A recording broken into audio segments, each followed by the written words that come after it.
My name is Stella Lamb and I work with the Department of Education and Communities here in Tamworth. I'm the Aboriginal Community Liaison Officer and I've worked with departments since 1985. I just want to tell a little bit about my growing up, a bit about my story, a bit about my life, and in that I'll also speak about my mum, who was a member of the stolen generation, and I'd like to tell some of her story as well. My mum grew up around Angledool and met my father, and they moved to Leeton down in the Riverina. My dad was looking for work. He was a shearer, and we finally settled on a place called Wattle Hill, which was about 3 miles out of Leeton. We lived there, and Aboriginal people like ourselves lived all over Wattle Hill. Down at the bottom of the hill there were a couple of non-Aboriginal families, and all of the kids played with one another as we were growing up, and I put it down as probably one of the happiest times of my life because there was always something to do. People, if they don't know, Leeton is in the Murrumbidgee area, and they grow a lot of fruit and vegetables there. So as kids growing up, we became very good fruit pickers. Even though we went to school all through the week, weekends we were always able to make money picking the fruit and the vegetables from around that town. A lot of our Aboriginal people worked in the Leeton cannery. The Daytona factory was there, and my mum actually preserved the fruit for Buckingham Palace. Her and another lady were the only two ladies in the cannery that preserved the fruit for Buckingham Palace. So I was pretty proud of that. My mum was a very strong Aboriginal woman, and she grew up telling my sister and I, there were 12 in our family altogether. My sister and I were very close because there were 20 years between my eldest sister and myself, and so most of them were married, but my sister and I grew up as strong women as well because of the teachings of our mother. I can remember the times when we would go out on the Murrumbidgee River, and she would talk to us about her people, because the people came from around Angledool, Brewarrina, Walgett, all of those places, Collarinabri. She moved from being the Kamilaroi area or the Yarrallaroi area down to Wiradjuri. So she grew up down in we lived in a country where she was able to relate a lot of her culture down there as we were growing up. But my sister and I were very fortunate because being the two youngest in the family, we would often go out to the Murrumbidgee River, which I thought as a kid was the widest river I'd ever seen.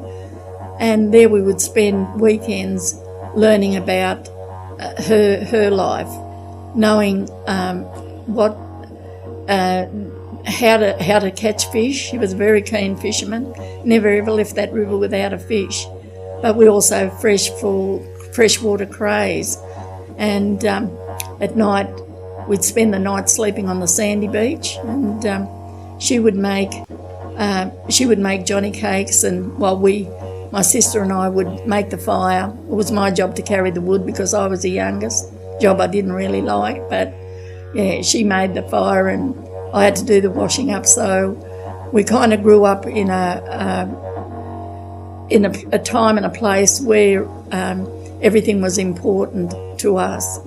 It was important that my mum impart the culture of her people on us, and I remember getting up in the morning. She'd set the lines, fishing lines, and then she would take us along the river, and we could walk for a couple of kilometres along the river, and she would tell us the stories of a people, and she would show us the different shrubs and grasses that grew that Aboriginal people used as bush medicine.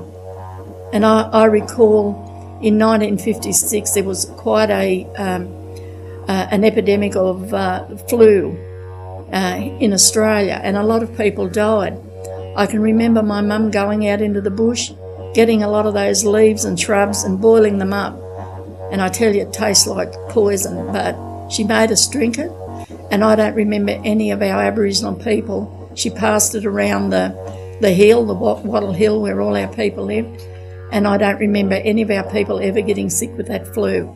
So I just wished I could manufacture it today, because I'm sure a lot of it would make a fortune. And being so young, I really didn't take much notice of the bushes and the shrubs that she used. I also remember a young lass that came once to visit at Leeton. She wasn't visiting us, but she was visiting a family. And she had like a big abscess thing on her hand, and it was like it was eating her hand.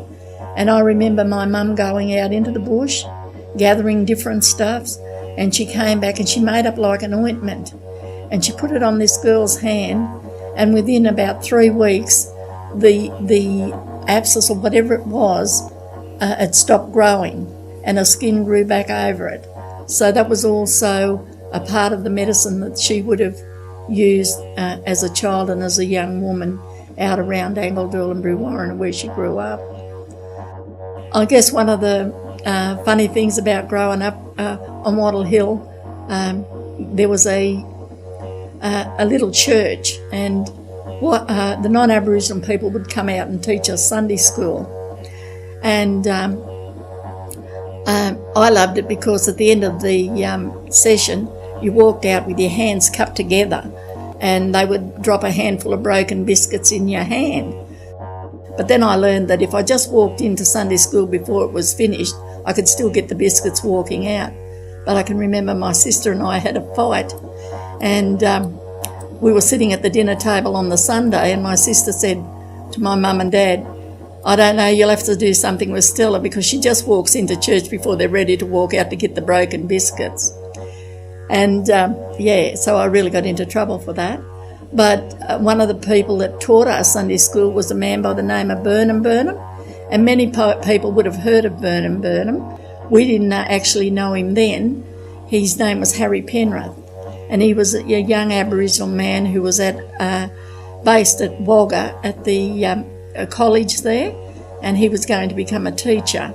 I'm not sure whether he ever became a teacher, but he used to come down, and I can remember all the girls would go to Sunday school just to see Burnham, or Harry Penrith as he was known. I suppose a great time of my life was probably a bit sad, really, because when I was growing up there was so many things to do in Leeton. Like we had the flat at the bottom of the hill where we played hockey made out of sticks out of the tree.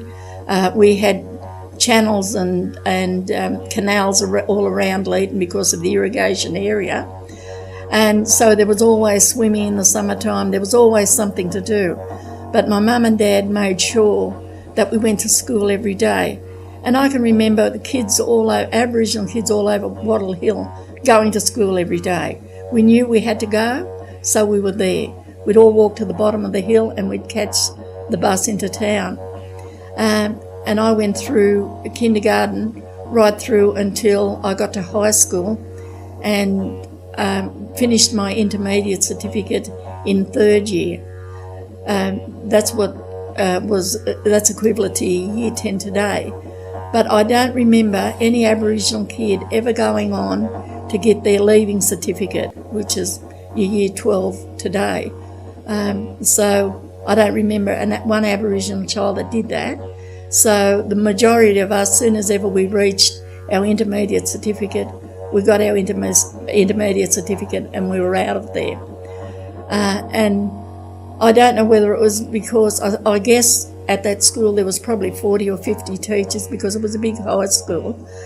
And one of the teachers that made it unpleasant for me and many other Aboriginal kids was a teacher that would often say to us, "I don't know why I bother teaching you black kids. You're never going to learn anything, you're dumb." And it always made me feel ashamed of who I was.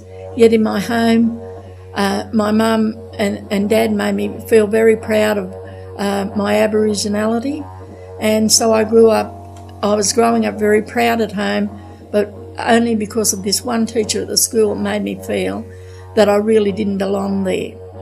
But over the years, I stayed there because there was no way my dad or mum would let me leave school until I got that certificate. They believed that it was my ticket out, and I still say that to kids today in the school. To get a good education, that's your ticket out. You need to get that good education. So I guess working in education is one of the things that I'm able to do with students out there today. But over the years, I often thought about this teacher who was mean. I thought he was mean.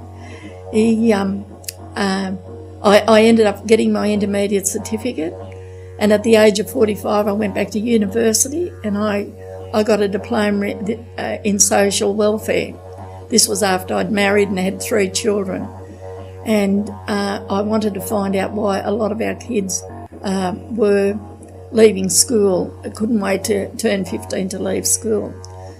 But in a way, I guess it was a teacher that made me determined to go on and become something, do something in my life. And I've never forgotten his name. It was Mr. White. So I guess he's one of the reasons why I stayed on at school, and why I encourage a lot of our kids to be there today.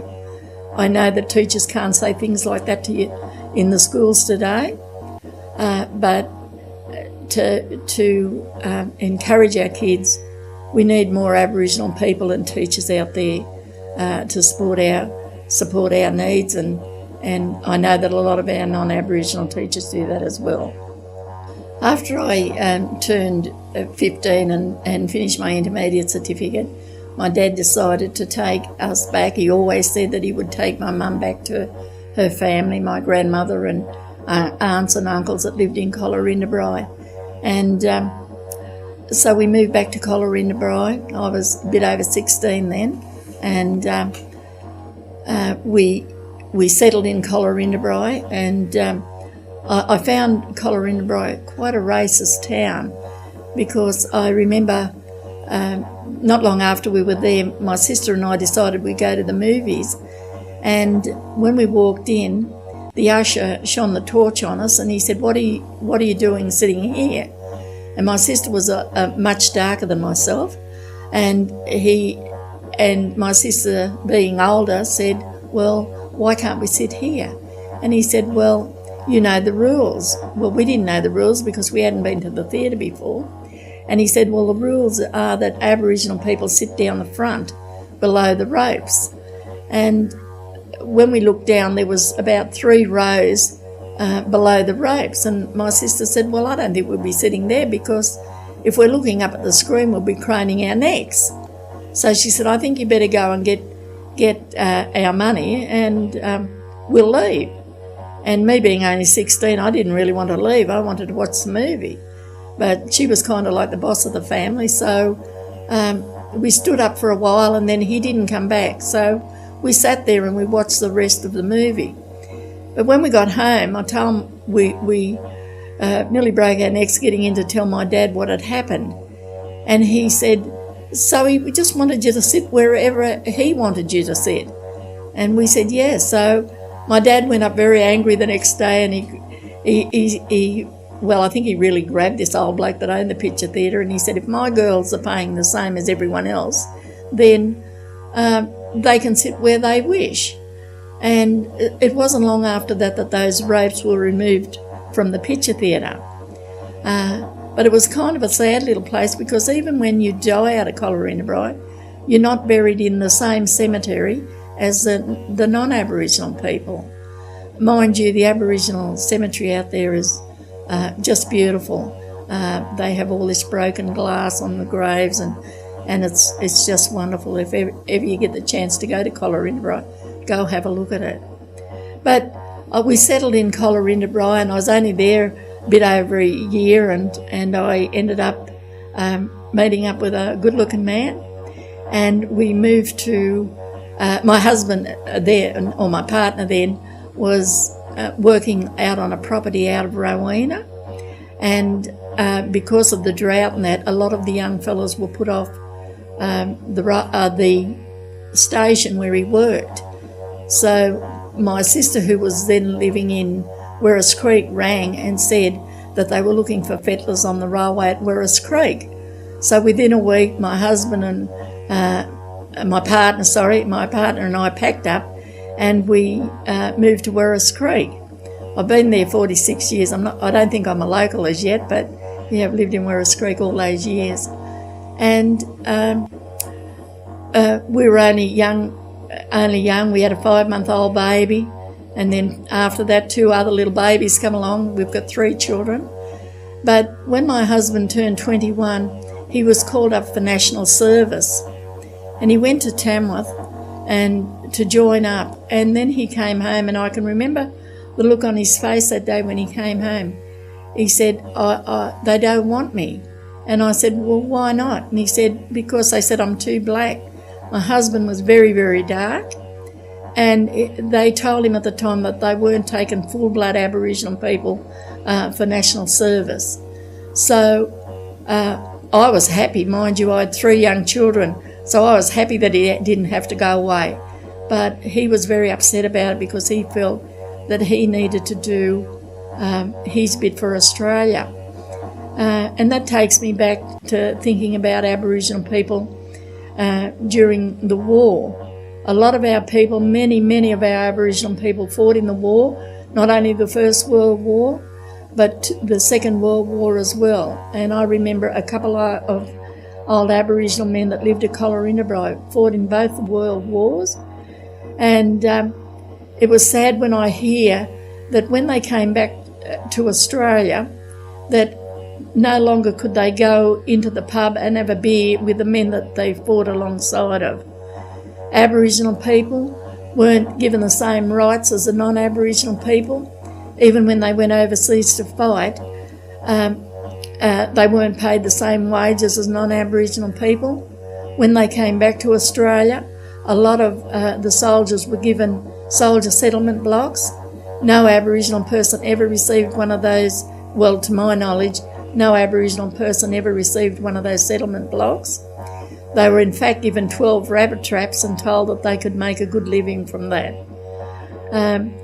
I guess one of the things is that people don't know these stories, and I guess it came about that one of the presidents of the RSL in Werris Creek actually asked me to do a welcome to country. And I just said to him, look, I don't attend the Anzac ceremonies. And he said, why not? And I said, well, I did attend them when my children were at school because they marched along with the other students. But after they all left school, I didn't. I decided no of the things that happened to Aboriginal people.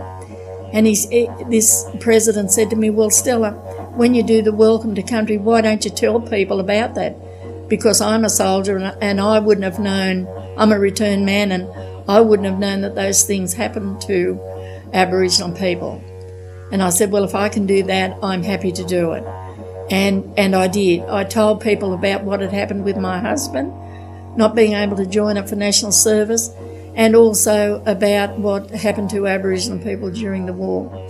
And I had so many people come to me after that ceremony and say, and many of them were returned men, and said that they had no idea that that happened to the Aboriginal people that they fought alongside of.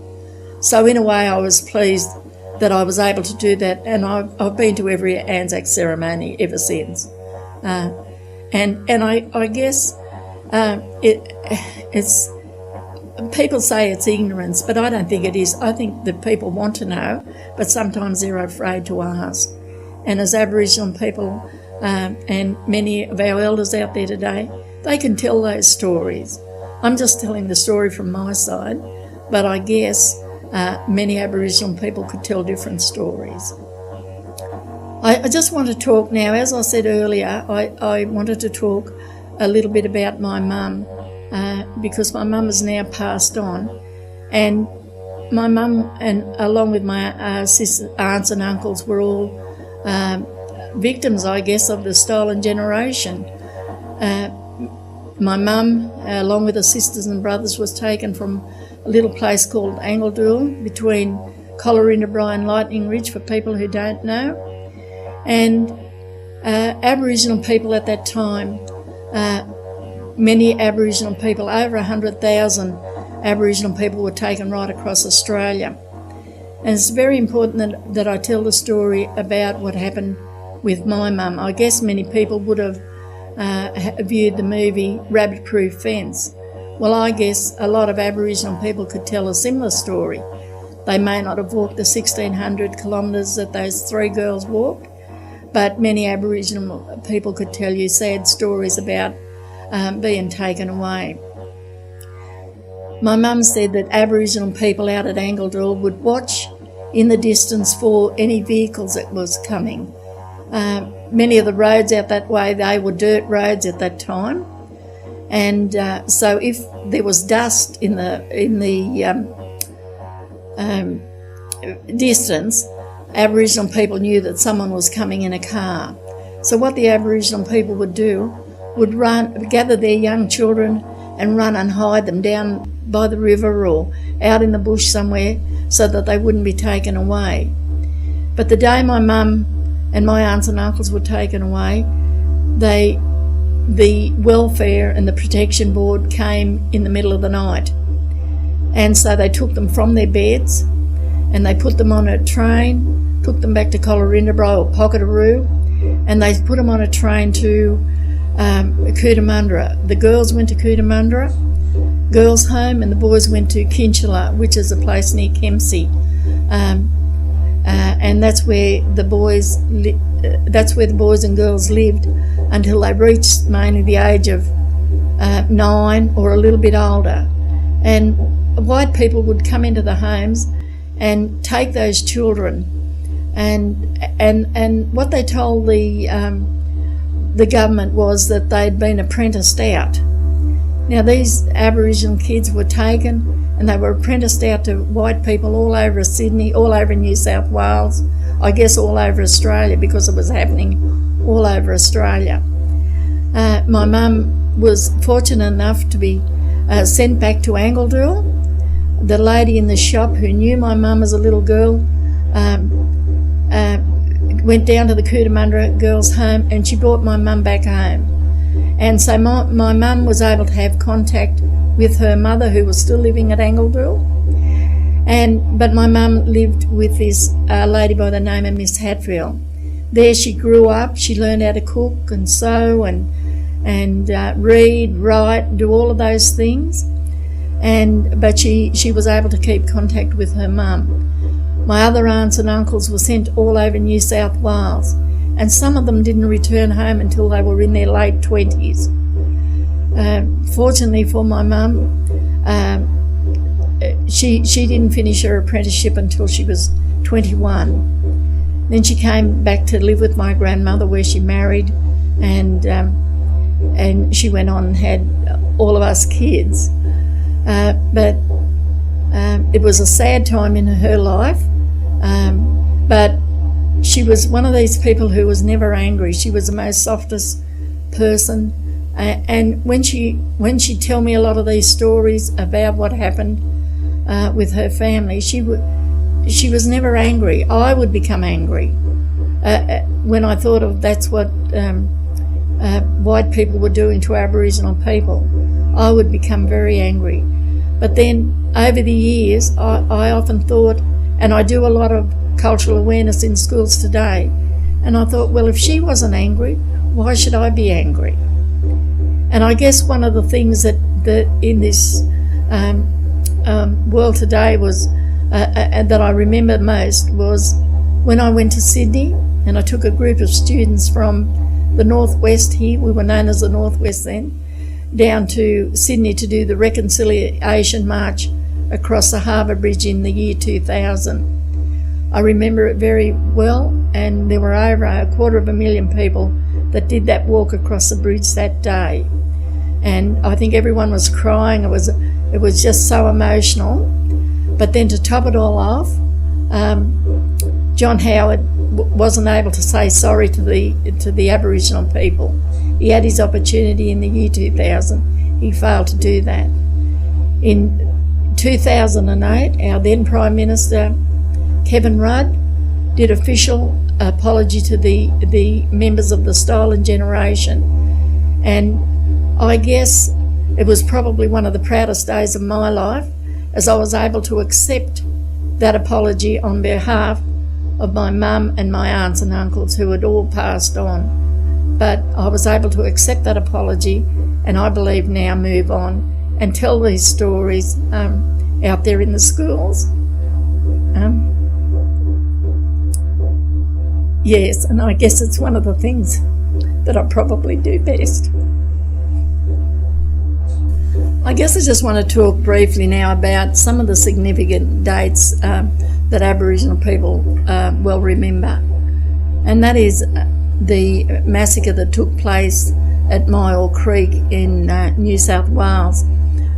It's a little place, it's a place between Delungra and Bingra in the northwest. And what happened there were 28 people slaughtered, and there were 8 white people that were brought to justice because of that massacre and hanged. And it's a day that we all remember, but I can remember my mum telling me about many massacres that happened around Brewarrina and out from Walgett.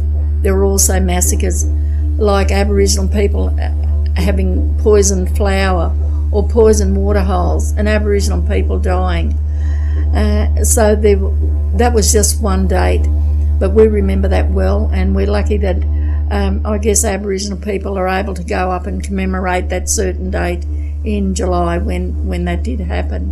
Another date is the 1967 referendum that happened here in Australia, and there was over 93.7% of Australians voted that Aboriginal people could be counted in the census. Up until then, we were counted as the flora and fauna of Australia, and that makes me sad when I think about it, because I think I was only 19 years of age and had a couple of children then, and I didn't realise that I wasn't really counted as a person. Okay. Just another important date was the 1972 when Aboriginal people the rule from the teacher's handbook was removed, and this allowed headmasters at the time to ban Aboriginal students from the school. If a white family went up and complained about Aboriginal students, then the principal had the right to remove the Aboriginal kids from the school. And we often wonder why, a lot of our people don't come into the schools. Well, maybe because our children are still living with older people, that their grandparents or other elders who lived through those times, they remember those times. So school hasn't always been the most pleasant place for our people. But I guess things are changing a little bit now, because we have a lot of Aboriginal teachers out there. We have a lot of Aboriginal people that work in our schools as AEOs or tutors, and they see the significance of their children and other Aboriginal children getting a good education. So they're there to encourage, along with myself, our kids to stay at school and end up with good jobs. I guess one of the things that I find is most important now in the schools is that it is a protocol in every one of our schools that an elder or a child or even a non-Aboriginal person do a welcome or an acknowledgement of country. And that's just saying that the Kamilaroi people were here first on our land, and that they were the original owners of this land. So it's very important that we acknowledge that they were here first, and it makes me proud whatever school I go into where our kids are doing that welcome. And it's just acknowledging the first peoples of this country. So I guess that makes me really proud. And I do believe that education, there's a ticket out for our kids. So, and not only our kids, I think it's for every kid. There's to make school a pleasant place for everyone. It's very important that we do that.